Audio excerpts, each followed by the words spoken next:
पाकर तुम्हें फिर और कुछ पाना नहीं रहता शेष है, पाता नहीं जब तक जीव तुमको भटकता सविवेश है। युधिष्ठिर श्री कृष्ण से कहता है कि जो व्यक्ति इस संसार में तुम्हें प्राप्त कर लेता है, उसका इस संसार में प्राप्त करने के लिए कुछ विशेष नहीं रहता है।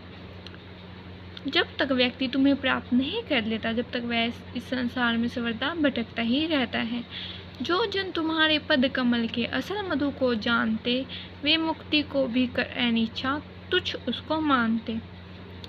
वह श्री कृष्ण से कहता है कि जो व्यक्ति तुम्हारे चरण कमल के रस को जान जाते हैं, मतलब तुम्हारी भक्ति भावना को समझ लेते हैं, वह मुक्ति को, वह मोक्ष की प्राप्ति को भी क्या तुच्छ समझने लगते हैं।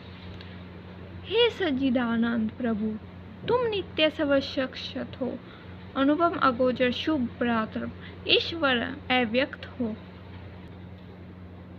हे सच्चिदानंद, हे सच्चित आनंद प्रभु, तुम नित्य सर्वशक्त हो, तुम सदा विद्यमान हो सब में और क्या सबसे शक्तिमान हो। अनुपम अगोचर शुभ पराक्रम, ईश्वर अव्यक्त हो। तुम अनुपम हो, तुम अदृश्य हो, तुम शुभ हो,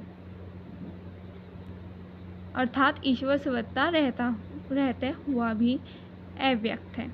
मतलब ईश्वर हर जगह रहते हुए भी क्या अव्यक्त है।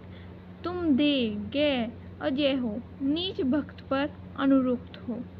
तुम भव विमोचन, पदलोचन, पुण्य पद्मासक्त हो।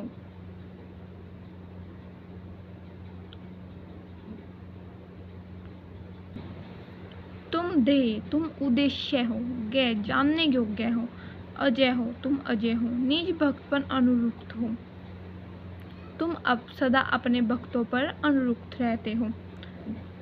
तुम भवविमोचन, तुम संसार का कल्याण करने वाले हो। पदलोचन, पुण्य पद्मासक्त हो। तुम इस जगत के लोगों का कल्याण करने वाले हो।